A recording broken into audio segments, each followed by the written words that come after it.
சேர்ந்து நாம் சொல்லிட்டு போகிறோம். ஹல்லேலூயா. பெண்கள் ஊழியத்தில் தொடர்ச்சியான பெண்களை பறித்து ஹல்லேலூயா நாம் தியானித்து கொண்டு வருகிறோம். இன்றைக்கு நல்ல ஒரு பெண்ணை குறித்து நாம் பார்க்க போகிறோம்.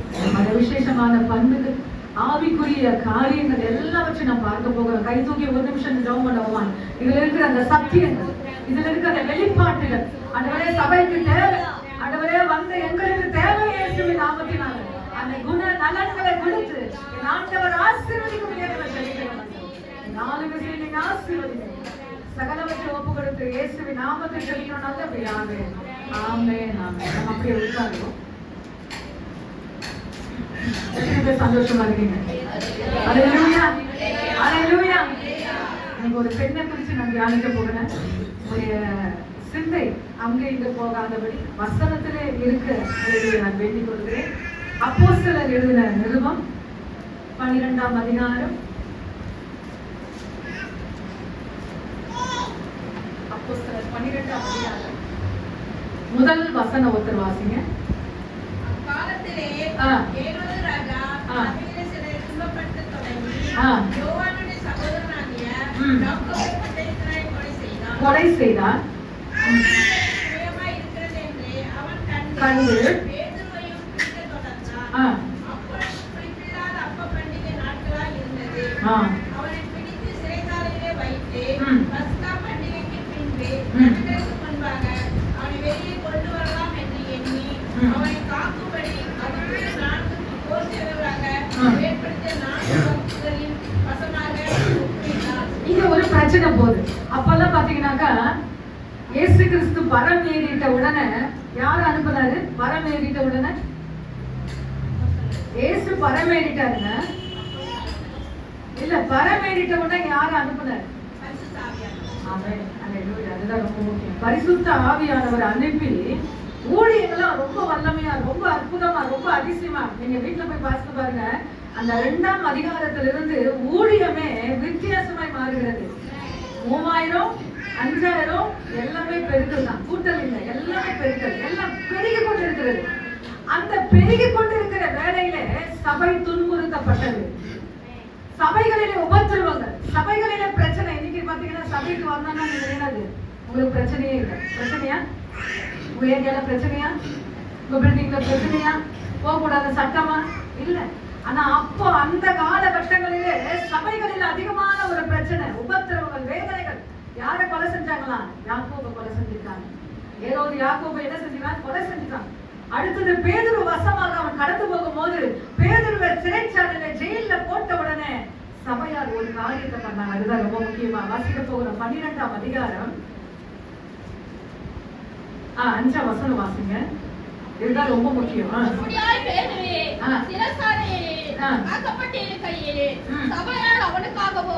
தேவனை நோக்கி ஊக்கத்துடன் ஜெபம் பண்ணினார்கள். போதும். என்ன சிஸ்டர் நீங்க சபையா சொல்றீங்க, ஆனா இன்னைக்கு பெண்கள் கூட்டத்தில் நான் வந்திருக்கிறேன். பெண்ணை பத்தி சொல்லலையே. இப்பதான் நான் வரப்போறேன். பாயிண்ட்ல என்ன செய்ய போறேன்? வரப்போகிறேன். ஆமென். Praise the Lord. சபையா ஒரு 5 பேர் செஞ்சா அது யாரு? சபை. ஒரு 10 பேர் செஞ்சா சபை. அப்போ தன் ஊழியக்காரன், தன் தலைவன் எங்க இருக்கிறாராம்? ஜெயில இருக்கிற. இந்த ஊழியக்காரர் இருந்தாலும் சனைகளை கைட் பண்ண ரொம்ப இப்ப கஷ்டமா இருக்குது. ஜோ பண்ணுங்க, கை தட்டுங்க, பாடுங்க, கண்ணை மூடுங்க, பேசாதீங்க, இப்படி எல்லாம் சொல்லுகிற காரியங்கள் உண்டு. ஆனா இங்க ஊழியக்காரனே இல்ல. யார் ஜோ பண்றாங்க? நல்லா புரியுதா? பாஸ்டர் வந்து சர்ச்ச ஜெயில இருக்கிறாருங்க. ஆனா சபையார் ஊழியக்காரனுக்காக ஜெபித்து கொண்டு, ஏன்னா அதுக்கு முன்னாடி யாக்கோபை என்ன பண்ணிட்டாங்க? வெட்டி போட்டாங்க. இந்த நாள என் ஊழியக்காரனுக்கு வரக்கூடாதுன்னு சொல்லி சபையார் முடக்க ஆரம்பித்தார்கள். இன்னைக்கு ஜெபங்கள் குறைவு.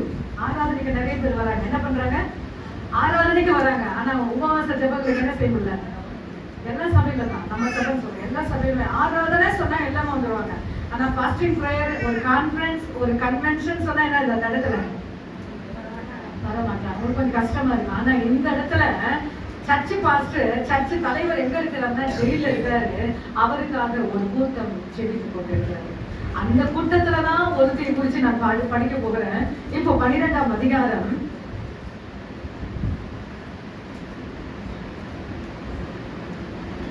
13ஆம் வசனம். பேதுரு வாசற்கதவை தட்டின போது ரோதை என்ற பெயர் கொண்ட ஒரு பெண் புத்தி கேட்டு வந்தாள். அந்த கூட்டத்துல ஒரு சகோதரி இருந்தாங்க. அவங்க பேர் என்ன சொல்லுங்களேன்? ரோதை. இங்கிலீஷ் பைபிள்ல நீங்க பாத்தீங்கன்னாக்கா ரொம்ப அழகா இருக்கு அந்த பேர், ரோடா. என்னது? ரோடா. ஆனா தமிழ்ல பாத்தீங்கன்னாக்கா ரோதை. இங்கிலீஷ் பைபிள்ல என்னது அவங்க பேரு? ரோடா. ஆனா அந்த ரோதை என்றால், நான் எப்பவுமே ஒரு பேரை சொன்னா அந்த பேர்ல என்ன இருக்கணும்? அர்த்தம் இருக்கணும் சொல்றேன். என்ன சொல்றேன்? அர்த்தமுள்ள பேரை நீங்க என்ன செய்யுங்க, உங்க பிள்ளைகளுக்கும் நீங்க என்ன செய்யலாம், வைக்கலாம் சொல்லுவேன். ஆனா இந்த ரோதைன்னா அர்த்தம் என்னன்னா ரோஜா பூ. சொல்லுங்களேன், ரோஜா பூ எல்லாரும் பேருக்கு பிடிக்கும், கவரக்கூடியது. ஆமென். இவன் கவரக்கூடியவர். அல்லேலூயா. இன்னைக்கு அவருடைய பேருடைய அர்த்தம் என்னன்னா ரோஜா, ரோடா. இன்னைக்கு அவளுக்குள்ள இருக்கிற, இன்னைக்கு 2-3 வசனம் தான் அவளுக்குள்ள இருக்கிறது. ஆனா அதுல இருந்து நான் சில காரியத்தை நான் கற்றுக்கொள்ளணும். எத்தனை பேர் ஆயத்தமா இருக்கீங்க? அல்லேலூயா, அல்லேலூயா. அவளில் இருந்த நல்ல ஒரு ஆவிக்குரிய குணங்கள், ஆவிக்குரிய பண்புகளை நாம் எடுத்துக்கொள்ள வேண்டும். முதலாவது அவள் என்ன செய்தாள் என்று நான் பார்க்கும்போது, பிரச்சனை நேரத்துல அவ பிஸின்னு சொல்லி எங்கேயுமே போல. சபைக்கு ஒரு பிரச்சனை வந்துச்சுமா, ஊழியத்துல ஒரு பிரச்சனை வந்து, மெயினானவங்க யாரு? ஊழியர்கள் இல்லை என்றால் சபைகள் இல்லை, ஊழியர்கள் இல்லை என்றால் சபைகள் இல்லை. இன்னைக்கு அந்த ஊழியக்காரன் ஜெயில இருக்கிறார் சொன்ன உடனே தான் வேலை, தான் காரியம் எல்லாத்தையும் தூக்கி போட்டு சபையில, அல்லேலூயா, தேவ சமூகத்துல ஒரு கூட்டமாக அவர்கள் ஜெபிக்கிறார்கள். அந்த கூட்டத்துல ஒருத்திதான் இந்த ரோடா. அவ என்ன செய்யறா? தேவ சமூகத்துல ஜெபிக்கிறா. யாருக்கு ஜெபிக்கிறா? தான் பாஸ்டருக்காக, தான் ஊழியக்காரனுக்காக என்ன செய்யறா? ஜெபிக்கிறா. இன்னைக்கு பாத்தீங்கன்னாக்கா ஒரு வசனம் உண்டு, எபிரேயர் 10ஆம் அதிகாரம். நல்ல சத்தத்தை உயர்த்தி வாசிங்க. எபிரேயர் 10ஆம் அதிகாரம் 25 ஒருத்தர் வாசிங்க. சபை கூடி வந்தலை உங்களை விட்டு விடுகிறது போல நாங்கள் விட்டு விடாமல் ஒருவருக்கு ஒருவர் புத்தி சொல்ல கடுவோம்.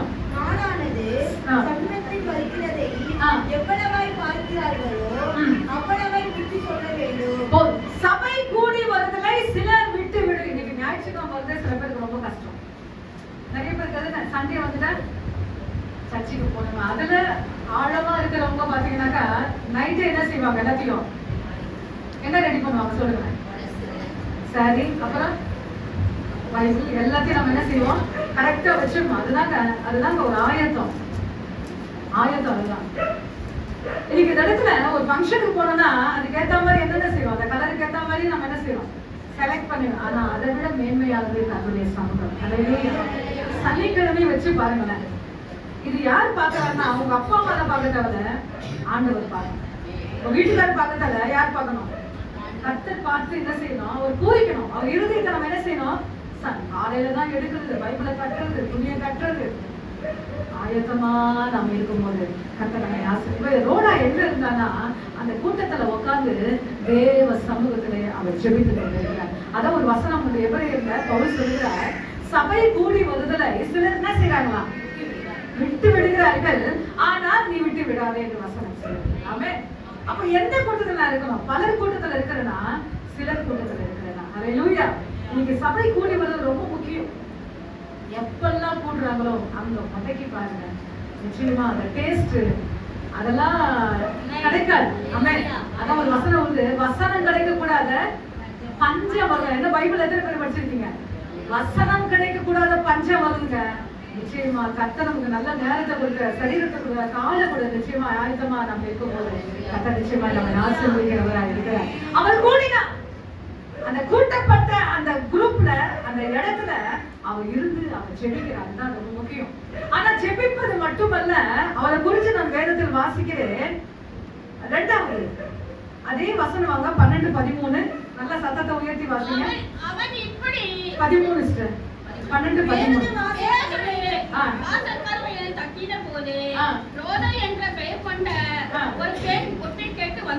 போதும். இத நிறைய பேர் சொல்லுவாங்க, பெண்களுக்கு என்னமா என்ன பழக்கம் இருக்கா?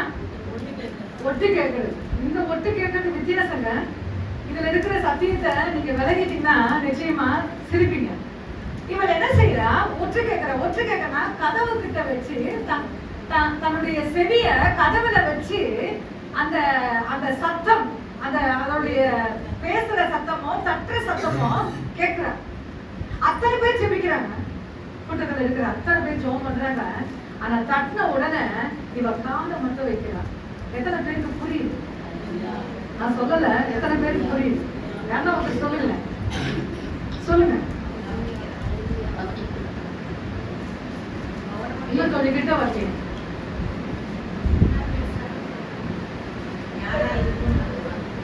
இல்ல உங்க கிட்ட பார்க்கணும். இல்ல இப்போ ஜெபிக்கிற குறிப்பு யாருக்கு ஜெபிக்கிறீங்க? நீங்க பேதருக்கு ஜெபிக்கிறீங்க. அங்க தட்டோட தான் ஊழியக்காரன் தான் பாஸ்டர் வந்துட்டாரு சொல்லி கையை தட்டி கூச்சல் போட்டு ஆட்பறிக்கிறார். இது எத்தனை பேருக்கு வரும்? நீங்க நிறைய பேர் நம்ம ஜெபிக்கிறோம், நல்ல ஆண்டவரை கொடுங்க கொடுங்கன்னு ஜெபிக்கிறோம். ஆனா அந்த இடத்துல ஆண்டவர் ரிசல்ட் கொடுத்துட்டாரு, ஒரு இருதயத்துல சமாதானம் கொடுத்துட்டாரு. ஆனா நிறைய பேருக்கு விளங்கி கொள்ள முடியல, அதை புரிஞ்சு கொள்ள முடியல. அல்லேலூயா. இன்னைக்கு ஜெபிக்கிறாங்க, ஆனா அவர் என்ன செய்யறானா, ரொம்ப விசேஷமானவங்க. அவர் காதை வச்சு தான் ஊழியக்காரன் தான் பாஸ்ட்னு சொல்லி காதை வச்சு என் ஊழியக்காரன் வந்துட்டாரு சொல்லி ஜெபிக்கிறவங்கிட்ட போய் என்ன சொல்றான், தட்டி போதும் ஜெபத்தை நிறுத்துங்க வந்துட்டாருன்னு சொல்றாரு. அதுதாங்க, அதுதான் ரிசீவ், அதுதான் ஆன்சர், அதுதான் பதில். நீங்க நிறைய பேருக்கு ஆண்டவர் பதில் கொடுத்துட்டாரு, விலகி கொள்ள முடியல. சமாதானம் கொடுத்துட்டாரு, நிறைய பேருக்கு சமாதானம் இல்லைங்க. நிறைய பேருக்கு காசு இருக்கு, சாப்பிட முடியல. நிறைய பேருக்கு சமாதானம் இல்ல. எனக்கு கட்டி எல்லாவற்றையும் கத்த நமக்கு என்ன செய்திருக்கிறார், ரத்த தலையா கத்த நமக்கு கொடுத்திருக்கிறார். அல்லேலூயா. நாம் அனுபவிக்கிறோம் இயேசுவின் நாமத்தினால. கர்த்தர் பதில் கொடுத்து விட்டார். ஆனா நிறைய பேருக்கு புரிஞ்சுக்க முடியல, விலகி கொள்ள வேண்டாம். இன்னைக்கு நிறைய பேர் சொல்றாங்க, அவ ஒத்து கேட்கிறாங்க. ஒத்து கேட்டா விசுவாசத்தோட நான் ஊழியக்காரன் சொல்லி அவன் அந்த இடத்துல இருந்து தேவ சமூகத்துல ஆர்ப்பரிக்கிறான்.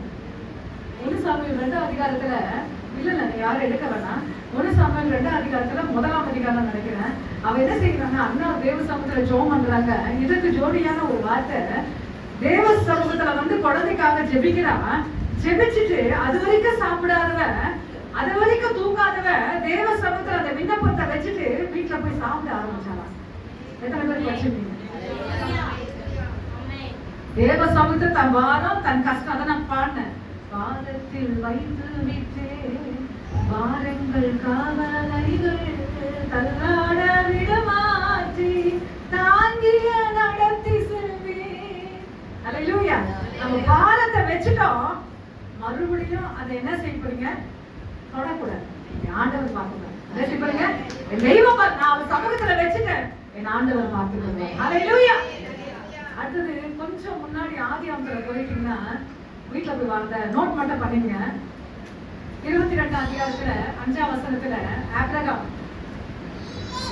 ஈசாக்கு வேலைக்காரர்கிட்ட பார்த்து சொல்றாங்க, நாங்க போய் வருவோம் சொல்றாங்க. என்ன சொல்றாங்க, மலைக்கு போவோம், போயிட்டு வருவேன்னு சொல்லல, சொல்லிதான் பலி கேட்கிறார் ஆண்டவரு. ஆனா அவர் சொன்ன வார்த்தை என்னன்னா, நாங்கள் போய் பண்மையில வருவோம், திரும்பி வருவோம். அதே 8ஆம் வசனத்துல புள்ள கேக்குது, அப்பா எல்லாத்தையும் அடிக்கிறீங்க, பலி கட்டையெல்லாம் அடிக்கிறீங்க, பலிக்கு ஆடு என்னன்னு கேட்கிறாங்க. அப்ப அவர் சொல்ற ஒரு வார்த்தை என்னன்னா, 8ஆம் வசனத்துலாவே கர்த்தர் பார்த்துக் கொள்வார். அல்லேலூயா. ஆண்டவர் பார்த்துக் கொள்வார். அல்லேலூயா. அவ்வளவு கடினம் உள்ளவர் இல்லைங்க நம்ம ஆண்டவர், அவ்வளவு கடினம் உள்ளவர். ஆண்டவர் பார்த்துக் கொள்வார் சொல்லி பிள்ளைய படுக்க வைக்கிற வரைக்கும் ஆபிரகாம் தெரியும். அல்லேலூயா. ஆண்டவர் என் தெய்வம் அப்படி இல்லைன்னு சொல்லி. அல்லேலூயா. மலைக்கு கீழே சொல்லிட்டாரு, மலைக்கு மேலேயும் பிள்ளைகிட்ட சொல்லிட்டாரு, ஆண்டவர் பார்த்துக்கலாம். அப்ப நம்ம ஜெபம் எப்படி இருக்கு? ஜெபத்துல எப்பவுமே விசுவாசம் இருக்கணும். ஆண்டவர் அற்புதம் செய்யும் போது அந்த குருடர்களை பார்த்து, திமிர்வாதக்காரரை பார்த்து, சப்பானிகளை பார்த்து, செவிடரை பார்த்து ஒரு வார்த்தை கேட்கிறாரு, இதை செய்ய எனக்கு சக்தி இருக்கா, இதை செய்ய எனக்கு பலன் இருக்கா, நீ விசுவாசிக்கிறாயான்னு கேட்கிறாரு. விசுவாசிக்கிறேன் சொன்ன உடனேதான் அங்க அற்புதமே நடக்குது. எப்பவுமே ஆண்டவர் ரிப்ளை எதிர்பார்ப்பார். என்ன செய்வார் ஆண்டவர், எப்படி ஒரு வாட்ஸ்அப்ல நம்ம ஒரு அமிச்சுட்டு ரிப்ளைக்காக ஐயோ நம்ம சொல்லிட்டோம், அது வரைக்கும் அவங்க ரிப்ளை பண்ணுவேன், எவ்வளவு திமிர் இருக்கும், பார்த்துட்டு கம்முன்னு இருக்காங்க பத்தியா, பேசவே கூடாது, இனிமே நான் சாட்டிங் பண்ணா கூட பேச மாட்டேன். ஆண்டவரும் அல்லேலூயா. உடனே சொன்ன உடனே அந்த இடங்களில ரிப்ளை கொடுத்தாதான் அந்த இடங்களில அற்புதம் உண்டு. அல்லேலூயா. அவிசுவாசத்தோட செய்வாதா, செய்ய மாட்டாரா, கிடைக்குமா, கிடைக்காதா, நடக்குமா, இப்படியே நீங்க காணப்பட்டீங்கன்னா நிச்சயமா வாழ்க்கையில முன்னேற முடியாது. வச்சுட்டீங்க, காலை வச்சுட்டீங்க ஆண்டவர் சமூகத்துல, அது வாழ்வு சாவை ஆண்டவர் மட்டுமே. அல்லேலூயா. நின்னு பாருங்க, கர்த்தர் உங்க பக்கமா இருந்து உங்களை நடத்துகிற தேவனாக இருக்கிறார். அவங்க செஞ்ச அந்த 12-13 வசனத்துல வாசிங்க. 12-13-14 வாசிங்க.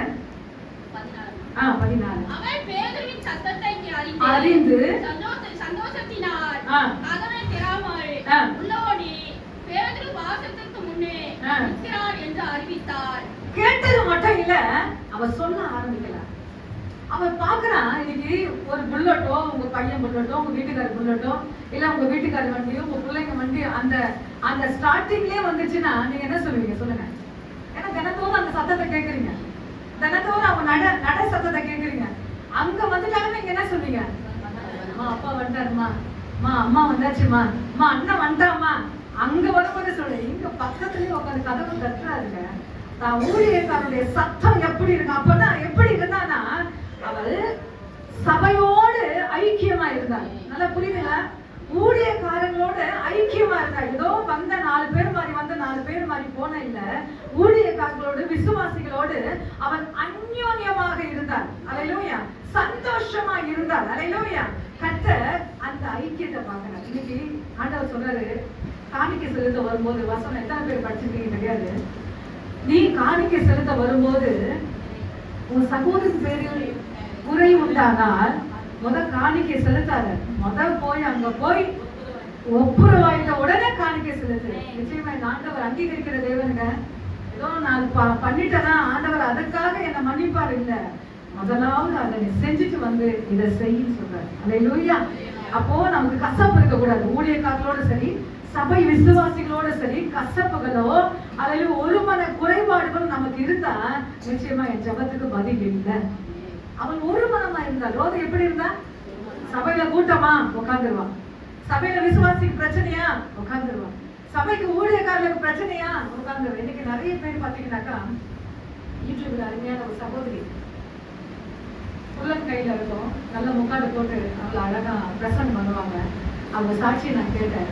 கேட்கும் போது அவங்க சொன்னாங்க, எனக்கு பைபிள் படிக்கவும் தெரியாது, பைபிளை பத்தி சொன்னாலும் எங்களுக்கு புரியாது, அறியாத வயசு, தெரியாத வயசு. ஆனா எங்க அம்மா அப்பா இல்ல, எங்க அம்மா என்ன செய்வாங்கன்னா, எந்த ஜபமானாலும் முன்ன வந்து பிள்ளைங்களை உட்கார வச்சுக்கணும். அவங்க சொல்றதை கேளு, எனக்கு இது தெரியல அது தெரியல நீ சொல்லக்கூடாது. எந்த பிரேயர், எல்லா பிரேயர்ல கொண்டு வந்து முன்ன உட்கார வச்சிருவாங்க அவங்க அம்மா. ஆனா இன்னைக்கு அவங்க யூடியூப்ல ஒவ்வொருவரும் ஷேர் பண்ணி கொண்டு இருக்கிறாங்க. அன்னைக்கு கேட்ட வார்த்தை, அன்னைக்கு கேட்ட சத்தியம், அல்லேலூயா, அவங்களை நிற்க வைத்தது. அல்லேலூயா. கசப்பா இருந்தா, வேதனையா இருந்தா நிச்சயமா நீங்க ஆசீர்வாதமா இருக்க முடியாது. உண்மை. சில பேர் சொல்லுவாங்க ஆசீர்வாதம் வேணாம், ஆனா கர்த்தர் சமூகம் ஆசீர்வாதம் வேணும், கர்த்தர் சமூகம் என்ன செய்யக்கூடாது வேணாம். அப்ப அப்படிப்பட்டவங்களுக்கு ஆசீர்வாதம் எப்படி ஆண்டவர் கொடுப்பார்?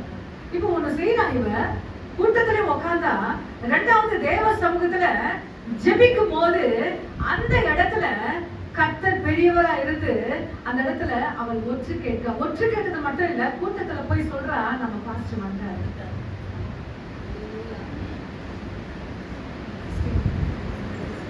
நம்ம பாஸ்டர் வந்துட்டாரு, நம்ம பாஸ்டர் வந்துட்டாரு. அப்போ அது என்ன செய்ய? சாதித்தா. என்ன செய்யறா? சாதனை சொல்லுதல. சில பேர் சொல்றாங்க, அதுக்காக தான் ஜோம் பண்றாங்க. எத்தனை பேர் அவளை இது பண்ணிருப்பாங்க சொல்லுங்க. நீங்களே ஒரு கூட்டமா ஜோம் பண்றீங்க, ஆனா உங்களுக்கு ஆண்டவர் பதில் கொடுத்துட்டாரு, வெளியே அவங்க தான் நிக்கிறாரு, பாஸ்டர் தான் நிக்கிறாரு. சொன்ன உடனே நீங்க போய் சொன்ன உடனே அந்த ஜனங்க என்ன செய்வாங்க? சொன்ன கதவு திறக்கல, கதவு வெளியே தான் இருக்கிறார். அப்ப நீங்க உங்களை பார்த்து என்ன சொல்லியிருப்பாங்க? கீழ் வசனம் வாசிங்க. அதுக்கு கீழ் வசனம், அவர்கள் நீ பிணற்றுகிறாய் என்றார்கள். அவனோ அவதான் என்று உறுதியாய் சாதித்தார். அப்பொழுது அவர்கள் அவளுடைய தூதரால் காலமாக கேட்டார்கள். போதும். 15ஆம் வசனத்துல பிணற்றுகிறாய், நீ போய் சொல்ற. ஃபர்ஸ்ட் கூடி வரதுல உட்கார்றா, 2வது ஒற்று கேட்டால்னா ரிசீவ் பண்ணுகிறார், விசுவாசத்தோடு அதை என்ன செய்ய அங்கீகரிக்கிறார். 3வது என்ன செய்யறாருன்னா, அல்லேலூயா, அவளை பார்த்து பிதற்றுகிறாய் சொன்னாங்க. இப்போ நீங்க ஒரு காரியத்தை சொன்ன உடனே, இப்ப விசுவாசமா சொல்லிட்டீங்க, ஆண்டவர் நடத்த மாட்டாரு, இல்ல ஆண்டவர் உங்களுக்கு ஒரு காரியத்தை வெளிப்படுத்திருப்பாரு, நீங்க வந்து சபா பத்தியில சொல்றீங்க, இல்ல ஒரு 4 பேர் மத்தியில சொல்றீங்க. சொன்னா அவங்க என்ன செய்வாங்க? அதை அங்கீகரிப்பாங்களா? சிலர் அங்கீகரிப்பாங்க, சிலர் என்ன செய்வாங்க? அங்கீகரிக்க மாட்டாங்க. பெரியவங்களா இவங்க, பாஸ்டரோட பெரியவங்களா இவங்க, என்ன சொல்லுவாங்க? விமர்சனங்கள் வரும். என்ன வரும்? விமர்சனங்கள் வரும். இப்போ ஒரு காரியத்தை நீங்க சொல்றீங்கன்னா சபையில விமர்சனங்கள் வரும். அந்த விமர்சனங்கள் வந்த உடனே சில பேர் என்ன செய்வாங்க? கோச்சிப்பாங்க. என்ன செய்வாங்க? என்ன பார்த்து சொல்லிட்டாங்க, நான் எவ்வளவு விசுவாசமா சொன்னேன், நல்லது தானே சொன்னேன், ஆண்டவர் சொன்னது தானே சொன்னேன். அப்போ அந்த இடத்துல விமர்சனங்கள் வரும், அதை அவ கண்டுகொள்ள. புரியுதுங்க நான் சொல்றது? பிதற்றுகிறாய் சொன்னார்கள், ஆனா அந்த வார்த்தையை அவர் கேட்கவே இல்லை. அப்ப அவர்கள் சொன்னார்கள், கர்த்தருடைய தூதனா இருக்கிறோம். யாருடைய தூதனா இருக்கலாம்? அப்ப அதுக்காக தான் அங்க ஜெபிக்கிறாங்க. சில பேர் நல்லா ஜெபம் பண்ணுவாங்க, ஆண்டவர் பதில் கொடுத்தார் சொல்லி யாரோ ஒருவர் சொல்லுவார்கள், அதை அங்கீகரிக்க அவங்களுக்கு மனசு வராது. நல்லா புரியுதுங்களா? உங்க சர்ச்சை பாஸ்டரோ, உங்க சபையில இருக்கிற விசுவாசியோ, அம்மா ஆண்டவர் கொடுத்துட்டாரு, கவலைப்படாது, நிச்சயமா ஆண்டவர் அப்படிப்பட்டவர் இல்ல, ஒரு தைரியப்படுத்தும் போது, ஆறுதல் படுத்தும் போது அதை கனம் பண்ண தெரியாது. நிறைய பேருக்கு என்ன செய்யப்படாது, அதை கனம் பண்ண தெரியாது. இவங்க பெருசா, இவங்களுக்கு தெரியுமா? ஆனா விமர்சனங்கள் வரும். ஆனா அந்த இடத்துல காது கேளாதவன் போல் சவுல் போனதுனால்தான் ராஜாங்கத்துக்கு அவர் காணப்பட்டார். அல்லேலூயா. சவுலோட நிறைய காரியங்கள் வந்தது. ஆனா அவர் என்ன பண்ணிட்டாருன்னா, காது கேளாதவன் போல் இருந்தார். அல்லேலூயா. இன்னைக்கு யாரை பத்தி நம்ம பார்க்கிறோம்? எந்த சகோதரி குறித்து பார்க்கிறோம்? ரோதை. இங்கிலீஷ்ல சொல்லுங்க, ரோடா. அப்ப அவருடைய அர்த்தம் என்ன? பேருடைய அர்த்தம் ரோஜா பூ. ஆமென். அல்லேலூயா. அப்ப அவளு இனிமையானவள், கவரக்கூடியவள். அல்லேலூயா. ரோதை என்றாலுமே நல்ல ஒரு அருமையான வார்த்தை. இப்போ நாம் வாசிக்க போகிறோம் அதே அப்போஸ்தலர் 12ஆம் அதிகாரம். பேதுரு ஒரு காரியத்தை செய்யறாரு, நான் சொல்லிட்டு போலான்னு சொல்லி நான் ஆசைப்படுகிறேன். 7ஆம் வசனம் வாசிங்க. 6ஆம் வசனம், அதே 12:6. வெளியே கொண்டு வரும்படி குறித்திருந்த நாளுக்கு முந்தின நாள் ராத்திரியிலே பேதுரு 2 சக்கரங்களினாலே கட்டப்பட்டு 2 சேவகர் நடுவே நித்திரை பண்ணி கொண்டிருந்தார். போதங்க. இப்ப ஜெயில இருக்கிறார். ஜெயில இருக்கிறவர் என்ன பண்ணணும் சொல்லுங்களேன்? இப்போ உங்களை ஜெயில போட்டாங்க வச்சுங்க, நீங்க என்ன பண்ணுவீங்க? தூக்கம் வராது, சாப்பாடு கொடுப்பாங்க, சாப்பிட முடியாது. ஆனா இவர் என்ன பண்றாருங்க? தூங்கல. இது எங்க கத்துக்கினா சொல்லுங்களேன்? நல்ல பைபிள் படிச்சவங்க எங்க கத்துக்கினா சொல்லுங்க? ஏசப்பா. எந்த சூழ்நிலை சொல்லுங்க? கப்பல்ல. சூப்பர் சூப்பர், 2 பேரும் சூப்பர். அல்லேலூயா. ஏன்னா ஆண்டவர் அந்த சூறாவளி மத்தியில படகு வந்து கவிழ்ந்து போகிறது. 4 பக்கமும் காத்தடிக்குது. என் ஆண்டவர் ஒரு சுவிசேஷத்துக்கு என்னது, அவர் தலகாணி வச்சு தூங்குனார். என்ன வச்சு தூங்குனாரு? அவ்வளவு அழகா ஜாலியா தூங்கிக்கிறார் ஆண்டவர். ஆண்டவர் இருக்கிறார் தெரிஞ்சு இவங்களுக்கு என்ன ஆயிடுச்சு? சீஷர்களுக்கு நிறைய பேருக்கு கர்த்தர் நம்ம கூட்டதான் இருக்கிறாரு, நமக்குள்ளதான் இருக்கிறாரு. அப்படிப்பட்டவர் பெரியவர் நமக்குள்ள இருந்தோம், பிரச்சனையை பார்த்து நம்ம என்ன செய்யறோம்? பயப்படுறோம். ஆமா, பேரு என்ன பண்ணிட்டாங்க? உள்ள போட்டாங்க. என் ஆண்டவர் நிச்சயமா பெரியவர், எனக்கு தேவையான காரியத்தை அவர் செய்வா சொல்லி ஜாலியா தூங்குறாரு. அல்லேலூயா. இந்த சம்பவங்கள் யாருக்கு தேவை? பிரச்சனை வந்தாலும் வேதனை வந்தாலும் நல்லா ஜாலியா தூங்குங்க. கர்த்தர் உங்களை தூங்குறதுக்காக ரெஸ்ட் கொடுத்திருக்காரு. அல்லேலூயா. நல்ல ரெஸ்டுக்குரிய நேரத்தை கொடுத்திருக்கிறாரு. அல்லேலூயா. அந்த நேரத்தை தேவ சமூகத்துல ஒப்பு கொடுத்து ஜாலியா தூங்குங்க. கர்த்தர் உங்களுடைய பிரச்சனைகள் எல்லாவற்றையும் அவர் பார்த்துக் கொள்வார். அல்லேலூயா. இப்பொழுது 12ஆம் அதிகாரம். ஃபர்ஸ்ட் தூங்கினாரு, 2வது நாம் பார்ப்போமானால் 11 வாசிங்க. பேதுருக்கு தெளிவு வந்த போது எண்ணங்களுக்கும்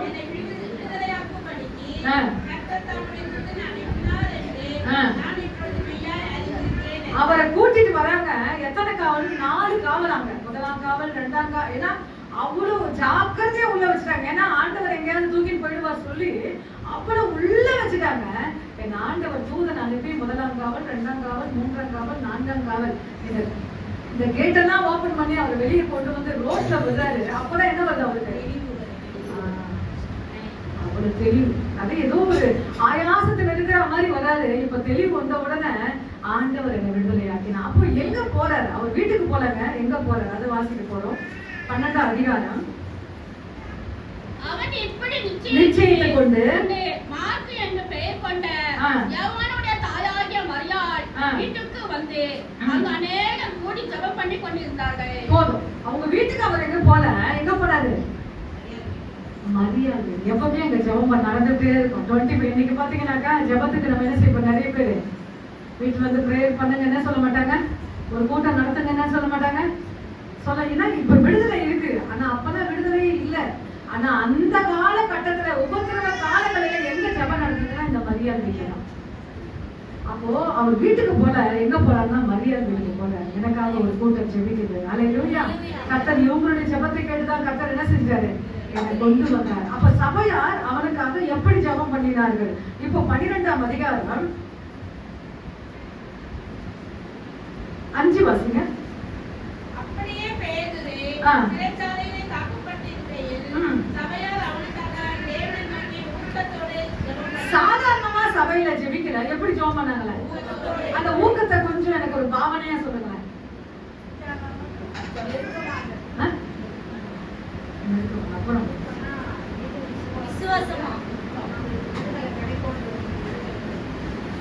கிட்ட வந்துட்டீங்க. அப்புறம் இன்னும் நான் சொல்றது வந்து சரீர பிரகாரத்துல சில பேர் டிஸ்டர்ப் பண்ணுவாங்க.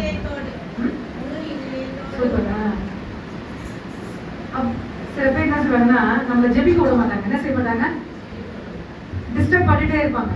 புரியுது நான் சொல்றது? அந்த அந்த டிஸ்டர்ப் எல்லாம் மறந்து உட்காந்துட்டாங்கன்னா உள்ள போயிடணும். புரியுது நான் சொல்றது? தேவ சமூகத்தில் நீங்க உட்காந்துட்டீங்கன்னா நிச்சயமா உங்களை டிஸ்டர்ப் பண்ண செல்போன் வந்தாலும் சரி, உங்களுடைய வீட்டுல வந்து கதவை தட்டினாலும் சரி, இது என்னுடைய ஜெப நேரம்.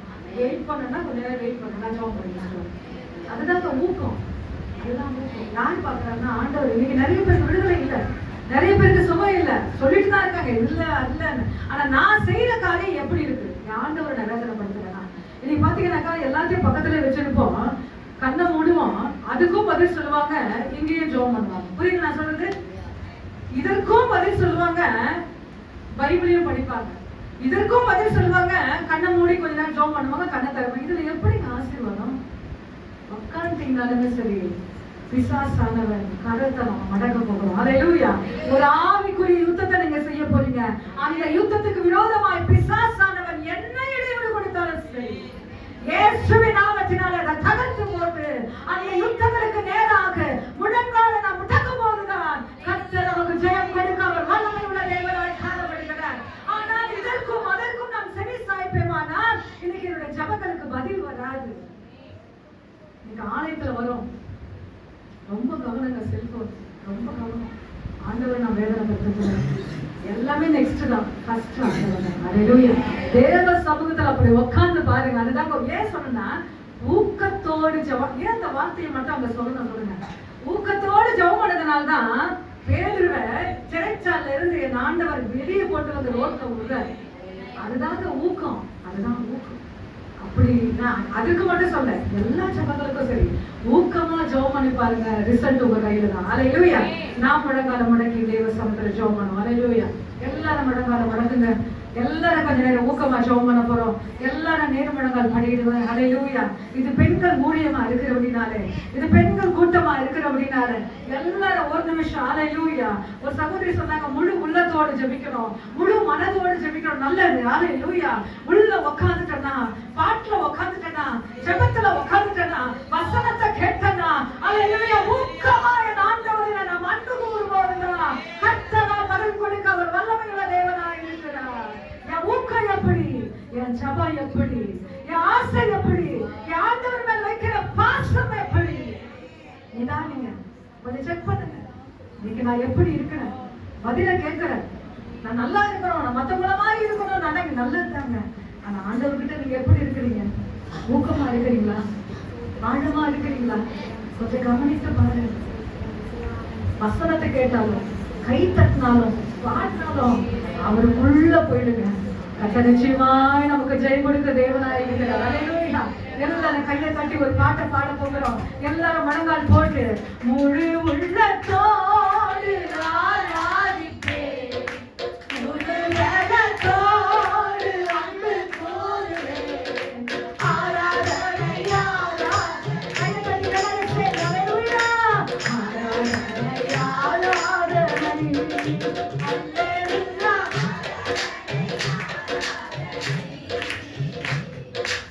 ஆராதனை ஆராதனை அன்பு கூறுவேன், இன்னும் அதிகமாக. கையை தட்டி எல்லாரும் சேர்ந்து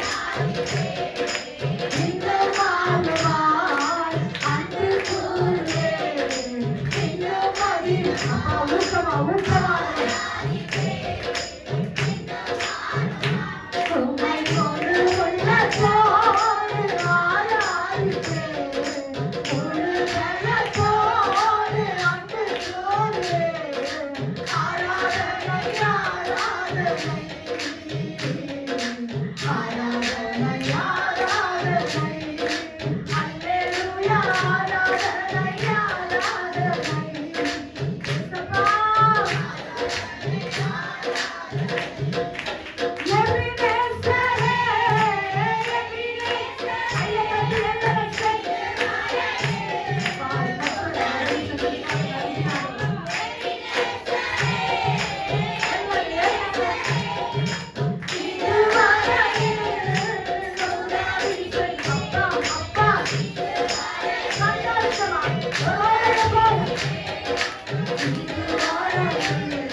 16ஆம் வசனத்துல நான் வாசிக்கிறேன்.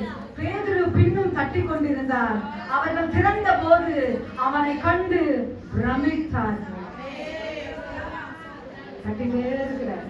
ரோதை மட்டும்தான் விசுவாசமா இருந்தார்.